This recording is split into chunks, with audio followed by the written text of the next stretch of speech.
Hello all, welcome to Vinsha food recipes.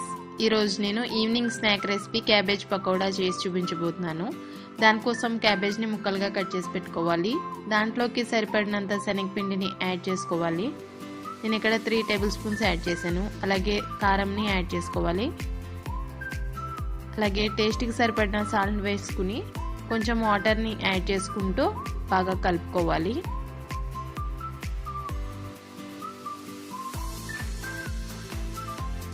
ఇలా కలిపెట్టుకున్న తర్వాత దాంట్లోకి సన్నగా కట్ చేసి పెట్టుకున్న కరివేపాకు ముక్కలు, అలాగే సన్నగా కట్ చేసి పెట్టుకున్న పచ్చిమిర్చిని యాడ్ చేసుకుని మొత్తం అంతా బాగా కలిసేలాగా కలుపుకోవాలి.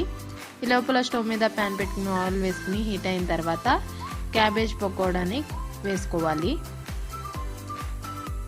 గోల్డెన్ బ్రౌన్ కలర్ వచ్చే వరకు వేయించుకోవాలి.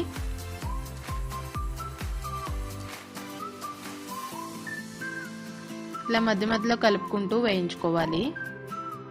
అప్పుడు ఈవెన్గా వేగుతాయి. ఇవి గోల్డెన్ బ్రౌన్ కలర్ వచ్చినాయి కదండి. ఇప్పుడు ఒక ప్లేట్లోకి తీసేసుకుందాం. అంతే అండి, ఎంతో easy and tasty evening snack recipe cabbage pakoda ready అయిపోయింది. ఈ వీడియో కనుక మీకు నచ్చినట్లయితే లైక్, షేర్ అండ్ సబ్స్క్రైబ్.